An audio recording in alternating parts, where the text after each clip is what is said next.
Welcome to Yeukai Business Show, UK's premier business show where we feature business thought leaders, high achievers, and industry experts. Today's episode is brought to you by World Outsourcing Solutions Limited, a company that specializes in helping executive business owners with virtual assistant services and business growth systems. Here's your host, Yeukai Ketchadori.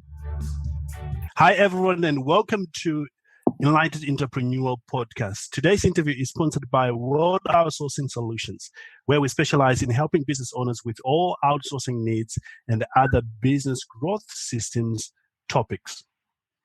The title of today's interview is The Beginner's Guide on how to get started with digital marketing and in business in general with our expert today. Now, our expert today is a very remarkable man that is Matt O'Grady, who has been in the industry for well over 10 years. I'm sure he's going to explain to us his background and has graciously consented to this interview to share with our, the beginner's guide, on how do you get started and all those wonderful things that, a new business owner have to know for them to succeed online. Welcome to the show, Matt. Thank you so much for having me. It's great to have you on the show.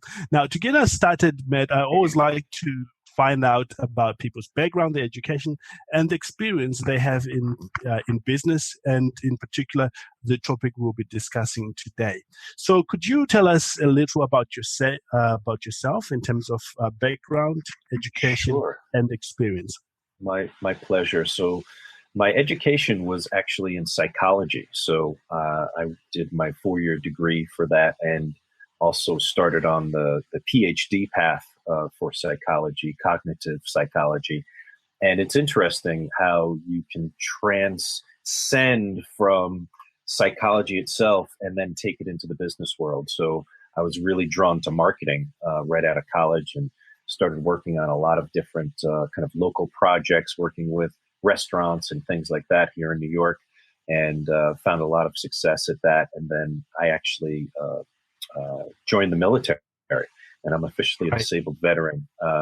But right after that, I got into book publishing, working in the marketing and publicity departments, and then magazines in marketing, and then had my own digital marketing company or publishing company that kind of led me into the digital marketing world, because our advertising clients were starting to ask us. This is when early 2000s, when Facebook and Twitter started really getting the momentum that they got, and our advertising clients and the magazines were asking us, how are you guys doing it? Because we had a pretty robust website and a blog, and we were, pretty active on social media, getting the word out.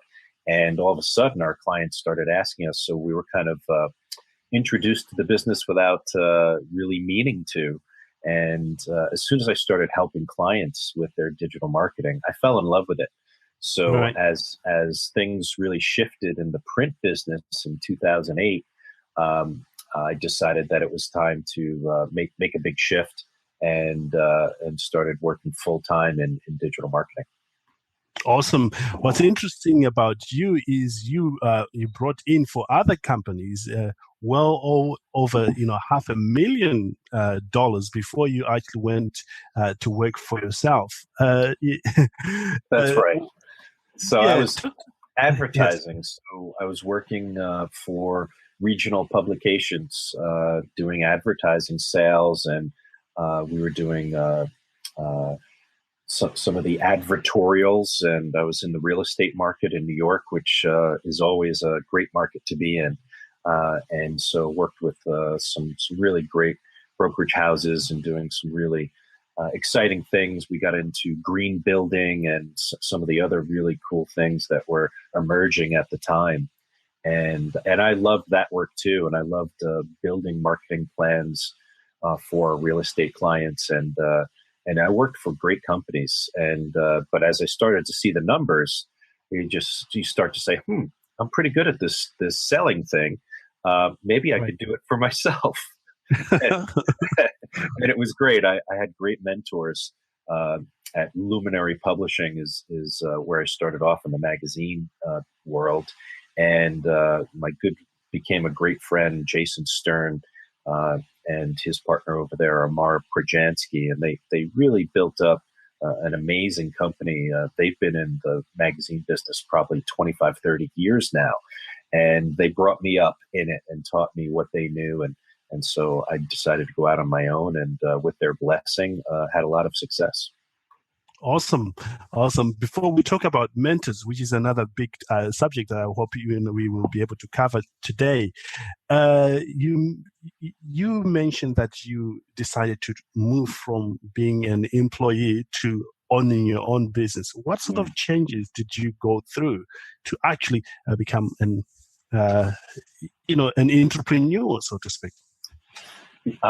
Yeah, it's quite a transformation. I've always had the kind of the flavor, I was the 12-year-old kid going around to all my neighbors and wanting to rake their leaves and shovel the snow in their driveways and mow their lawns. So that was always in me. Kind of, I liked having a couple dollars in my pocket as a kid. That was my own money that I earned. I put the effort, and I came up with the idea, and I took the initiative. I went and rang the doorbell, and that kind of thing. And ever since then, I've been interested in it. And throughout the years, had little projects, would do things here and there on the side. And it was a fascinating process, something I always said, someday I'm going to have my own business. And then as my corporate career continued to unfold successfully, I realized it was time. I was in my early 30s, and I said, the time is now.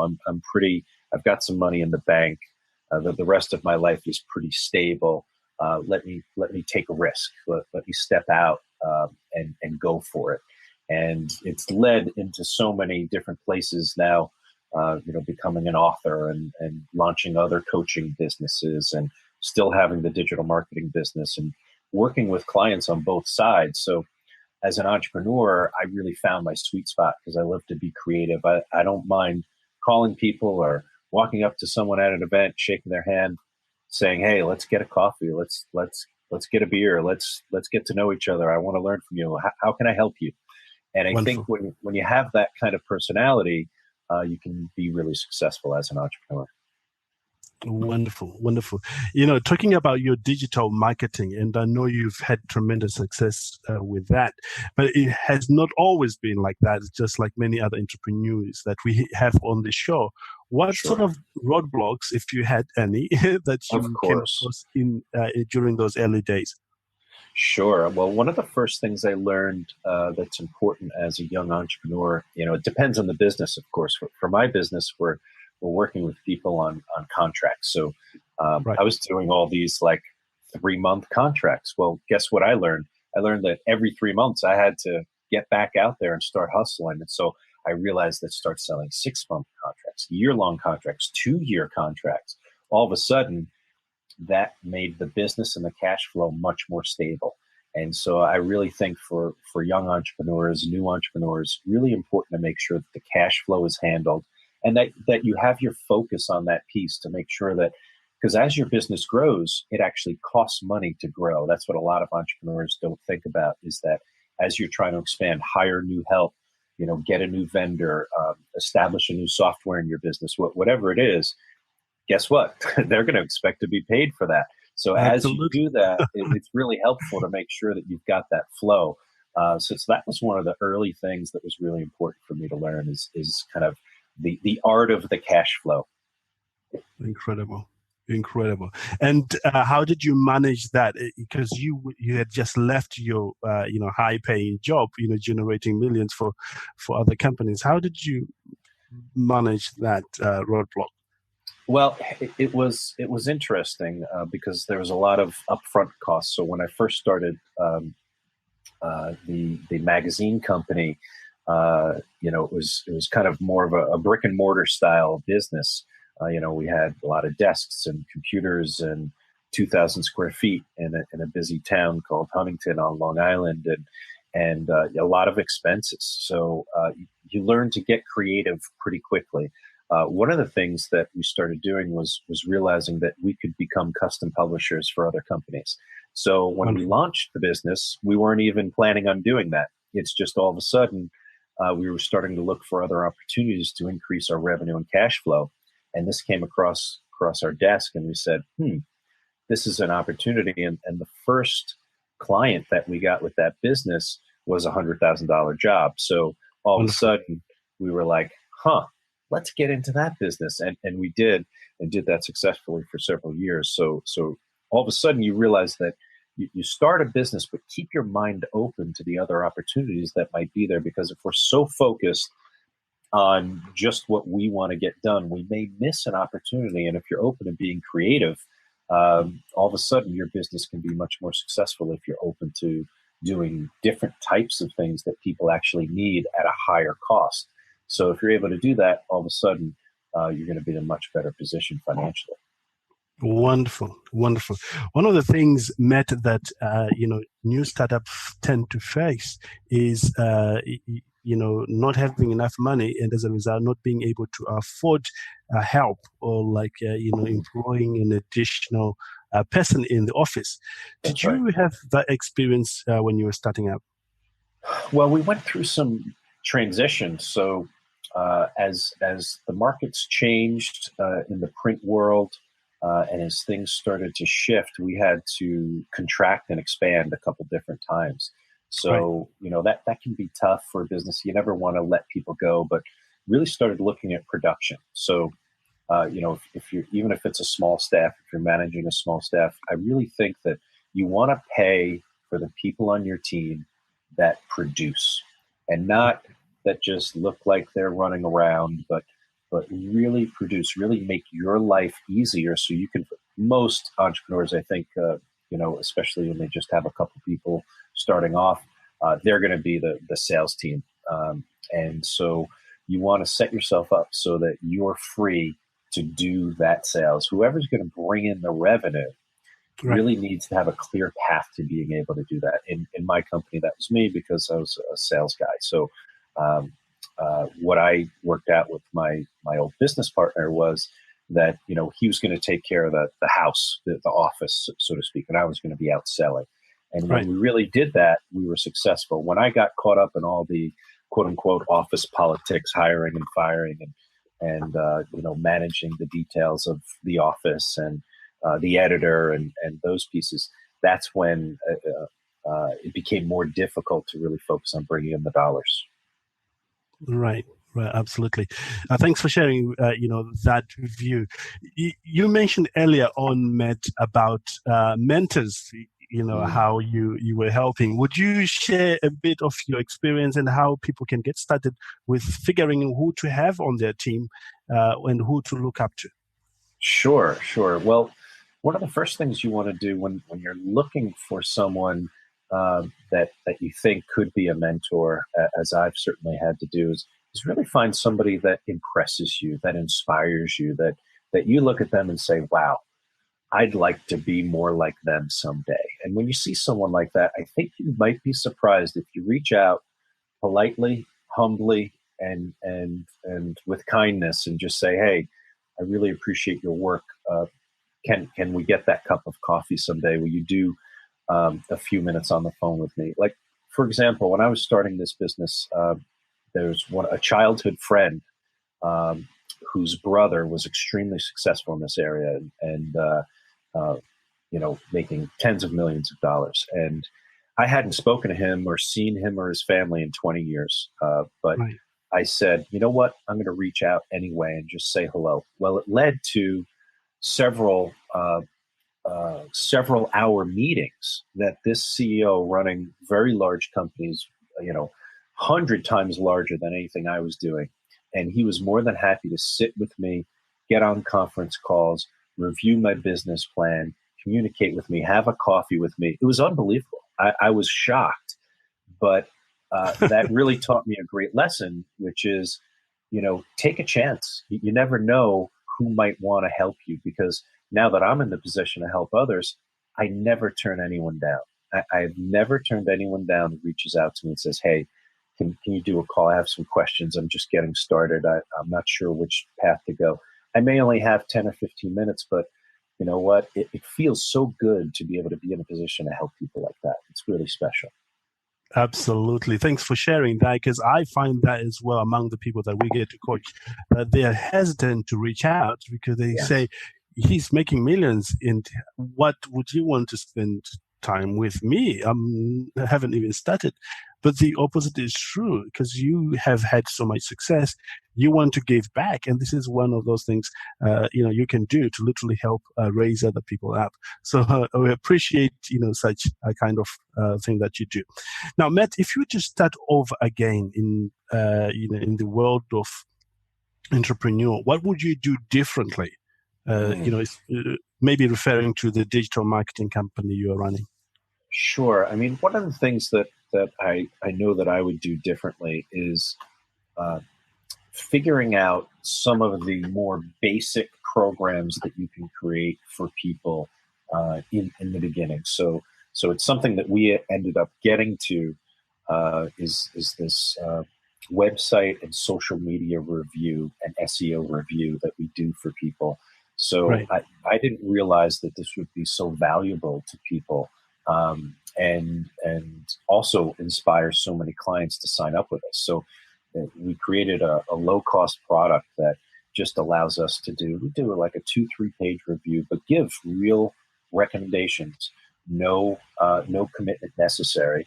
And when you do something like that, it allows so many more conversations to happen. When you have a price on something that somebody's making a really big investment decision, of course, it's just natural that they're going to take more time. They're going to be more hesitant to reach out.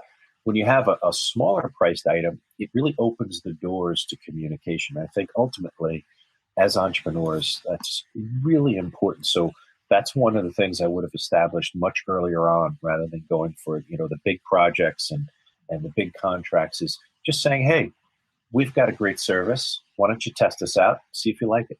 That kind of an attitude really opens the doors to many more potential clients than higher priced projects and programs that people may be a little. They're really just going to need to take much more time considering their options when something is $10,000 as compared to if something's under $1,000. It's just the natural mind. That's how the mind works. Yes, awesome. And what would you do less of, in putting your product or your services to the market? I would do less of kind of group networking where you really don't know who's going to be there. I was I had the idea early on that kind of this group networking would really be good. I get to meet a lot of businesses and that kind of thing. And what I realized over time is that most of the people weren't my target market. And when you go into a room with 50 plus people, you really can only meet a couple of them. And so, I was doing that almost every night for years, just getting out and trying to get the word out about my business and what I offered and this and that. That was a lot of hours, took a lot of toll on kind of just the time. I would do more targeted networking, and I would do more LinkedIn researching and reaching out to people directly there and saying, hey, your business is in our sweet spot. We'd really like to help you, and trying to set up a coffee with a specific person, as opposed to kind of this general focus of just, trying to meet anybody, because you spend 5-10 minutes just saying hello to someone, getting to know them. And then at that point, you realize that they're really not your person. And then, 45 minutes later, the event's over. Yes, absolutely. I think I share that same feeling with you as well. So right now you focus on, I assume, on more focused marketing using maybe social media and many other things. Is that a correct assessment? That is correct. Yeah. SEO has become a really big part of what we do for our clients, because what's happened over time is, and social media is great. I mean, it's a great branding tool. It's a great outreach tool. We all know the success of, the big ones, and the most recent being Instagram over the last few years has just exploded. However, if you're ultimately going to close the deals, the website is still the main place where sales conversions happen. So Right. ultimately, social media needs to be a big part of it, but you need to be driving traffic to your site. So I'd say anyone who's really hoping to be successful without a real SEO plan is missing the boat. It's really important because even if you can only afford a small budget to start, you really want to be building that content on your site that is SEO ready. So it's kind of working through those brand filters and keyword filters and things like that make sure that that content is ready to be received by Google, because Google's the big boy on the block, and that's who we need to make sure that likes our website. And ultimately, that's where, especially for online and e-commerce companies, all your transactions happen through that website. So you want to be driving as much traffic as possible. Beautiful. I'm so glad that you jumped onto my next question here, Matt. I was going to ask you that if a business owner is getting started with digital marketing today, what would be the key things that you would suggest that they focus on, for them to have maybe a long-term success with their project? Sure. So we started off with the SEO piece. I think really understanding the personality of your brand has gotten lost too. Understanding really who you are and what you want to be doing out there. Perfect. And as people kind of build their business, they're so focused, and I talk about it too, right? You have to be focused on sales and cash flow and building your revenue and managing your profit margins. But if you're not coming back to who the brand is, especially as you communicate on your website, on social media, in your content marketing, you can kind of get lost. And so I think it's really important, at least once a year, twice a year, to come back to who that brand is. And that's really important for people. It doesn't mean you can't change and adjust and evolve, because of course we will. But knowing who you are, so that as you communicate out in the world, people aren't confused, because that's what I see more often than not, is so many companies communicating things that they think people want to hear, other than who they actually are, what their business actually is. So I think it's really important to make sure that is clear, so people can make the decision of whether they want to do business with you or not. Awesome. Maybe, in our audience, there is somebody saying, okay, that's a great step. What's the best way for me to take this step right now? I've been in business for a year, but I want to, to up the game a bit. What would you say to that person? Yeah, I'd really say that there's two things that I think are important to focus on, and it's your what and your why. So really, what it is you want and why you want it, because our why drives us, right? Why did you start this business in the first place? If it was just to make money, it's only going to go so far. You have to find a way to really be passionate and inspired about your business, how your business helps other people and companies. And once you can get into that keeps you really focused. That keeps you really charged up, ready to wake up every day and go after it. I think understanding your goals, your intentions, and why you have those goals and intentions is really important. And whether it's the top of the business and focusing on the brand, or even your specific project, as you're deciding on new projects for your business, it's important to step back and say, what is it? What do I want from it? And why do I want to do it? Because when you work through those questions, you understand so much more about how you can move forward successfully. Awesome. Beautifully portrayed there. But moving on with this subject, what would be the second biggest step that you would advise a business owner to take in their, moving in this digital marketing world? As far as digital marketing goes, really important to consider integrated digital marketing. And what I mean by that is so that your website, your SEO plan, your social media plan, everything's working together. So it's integrated, because most businesses have it kind of separate. They have some people working on the website, some people working on social media, some people working on SEO. And a lot of times those groups aren't speaking to each other. So I think it's really important, at least, obviously in a larger corporation, to get that group together in the same room, making sure that everything's on the same path. If it's a smaller company, and you're using, one person to take care of your website and another company to manage your social media, bring them together too. Get them on a conference call. And sometimes it takes a little while. I do a lot of integrated programs, and we're not always the company that does everything. They may have had somebody that they're working with for 2 years, but they want us to handle all the other aspects, et cetera. And we're actually happy to do that. I love doing that because as I get to know that provider and build a relationship, they may be able to refer business to me. I may be able to refer business to them. And all of a sudden, a partnership can be born. So there's a lot of opportunities, I think, in thinking about things in an integrated way, especially when it comes to digital marketing. Because if the right hand doesn't know what the left is doing, you can really go down a bad road. Great. Why is this important, especially now and where the world is going of, the world of marketing? Well, there's a lot of reasons, but one of them is making sure that your clients and potential clients know exactly where you're focused and what you're focused on. And that, if you're posting on social media about X, Y, and Z, but all your website content that's being populated is on ABC, there's a big disconnect. And so people go from your social media. So your post inspired them to go to your website, and they go to your website where that conversion that we talked about is going to happen.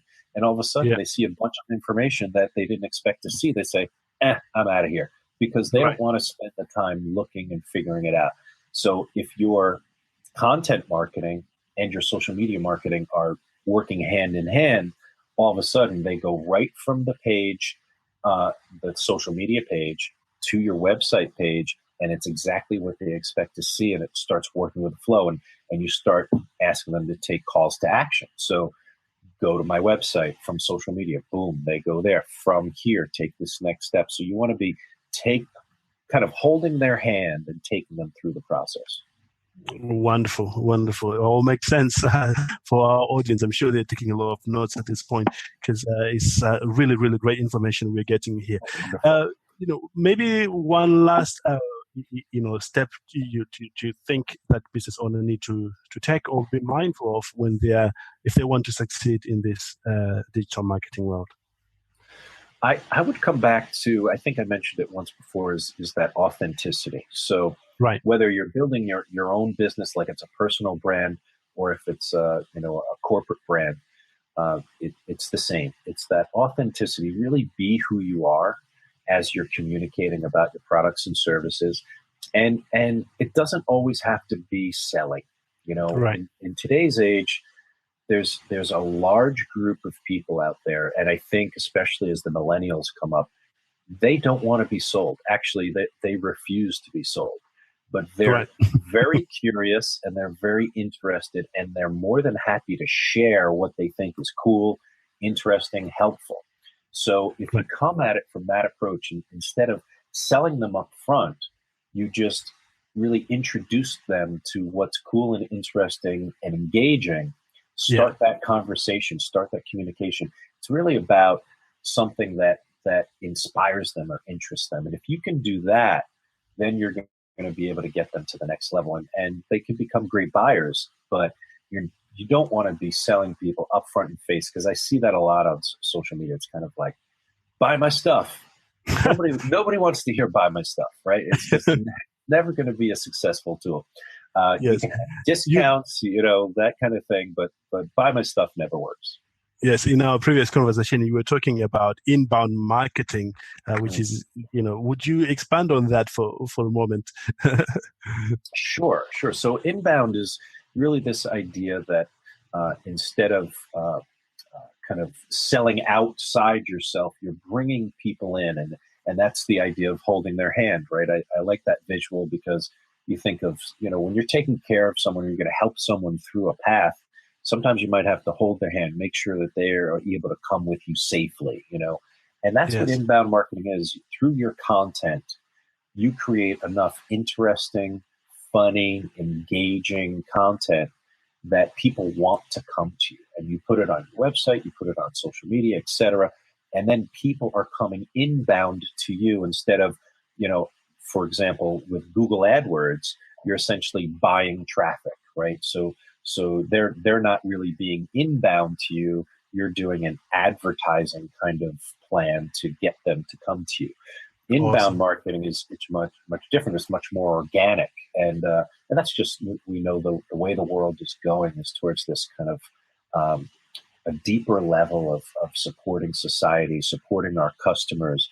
Getting involved in charities and fundraisers and things like that. I think when you start to think not just about yourself and not just about your small business, but think about how you fit into the community and the world at large, all of a sudden you're going to see a lot more flow to your business, and your content, if it reflects that, you're going to get a lot of big A pluses from the people who are taking a look at your information. That's wonderful. That's wonderful. We're coming towards the end of our time together, but I have one keen question, that I'm hoping Matt you'll be able to answer. What is the right or the perfect mindset a beginner needs to have for them to have maybe a short-term or long-term success when it comes to digital marketing or being an entrepreneur in general? That's a great question. I think the thing that's helped me the most, that's what I can speak to, is having the right attitude, the right mindset, and being grateful for what I have. So we're all out in the world going for something that we hope to have in the future, right?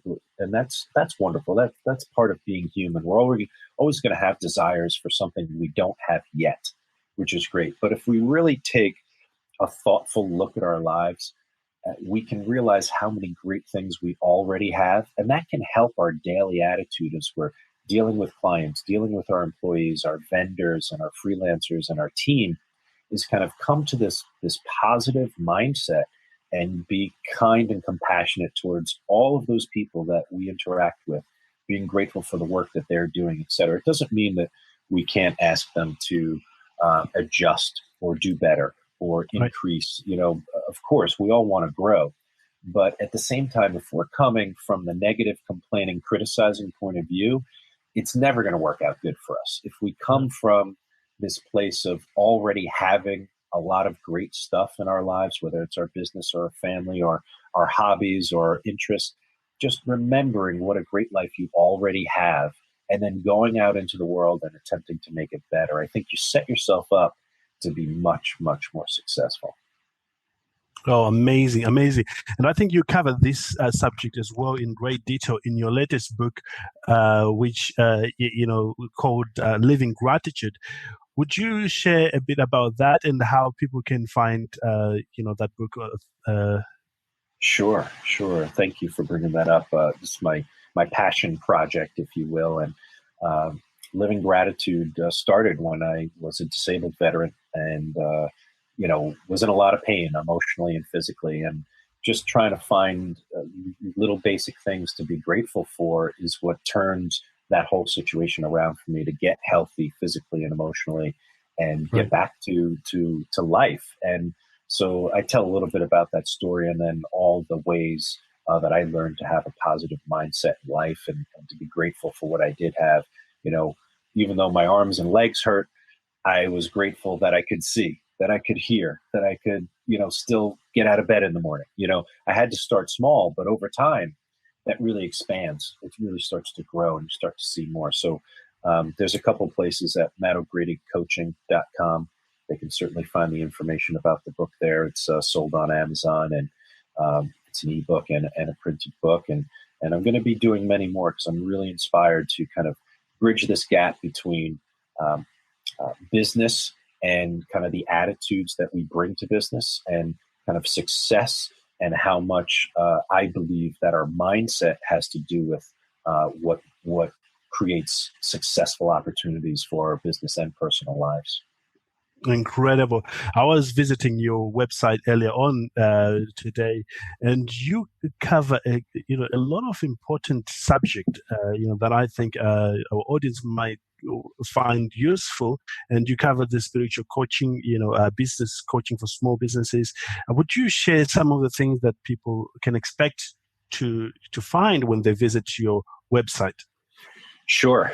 So it's very much about the science of these ideas. So I like to meditate and I like to practice gratitude And for a long time, those things, oh, that's hokey, that's weird. But the truth is, there's a tremendous amount of science that are supporting some of these kind of change your attitude, change your life types of things. And so I've really gotten into that. A lot of that science is in the book, Live in Gratitude.